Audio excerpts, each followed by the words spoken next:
అల్లుడు గారు అమ్మాయి ఇంకా రానేలేదు. అల్లుడు గారికి ఫోన్ చేసి వాళ్ళు ఎక్కడి దాకా వచ్చారేంటో కనుక్కోండి. హలో మావయ్య. అల్లుడు గారు బయలుదేరారా? ఒక 10 minutesలో వచ్చేస్తాం మావయ్య. సరే అల్లుడు గారు. అత్తయ్య, మీరు పిన్ని ఉన్నారు, మరి ఆ లక్ష్మి ఏది? మార్కెట్కి వెళ్ళాలని వెళ్ళిందమ్మా. బావా బావా బావా, ఎక్కడికి వెళ్తున్నావు బావా? అర్జెంటుగా వెళ్ళాలి, వచ్చాక చెప్తాను. అయితే నీతో పాటు నేను వస్తాను. అక్కడ నా ఫ్రెండ్ ఊరు నుంచి వచ్చి చాలాసేపటి నుంచి వెయిట్ చేస్తున్నాడు.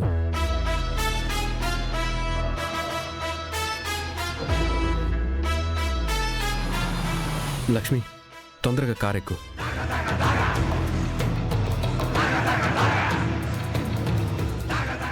హలో, నేనండి, ఆదికేశవ్ గారి భార్యని గౌరీని మాట్లాడుతున్నాను. గౌరీ గారు చెప్పండి. మీరు కూడా ఒకసారి గుడి దగ్గరకు వస్తే మా కూతుర్ని అల్లుణ్ణి చూడొచ్చండి. వస్తారా? సరేనండి, అలాగే వస్తాను.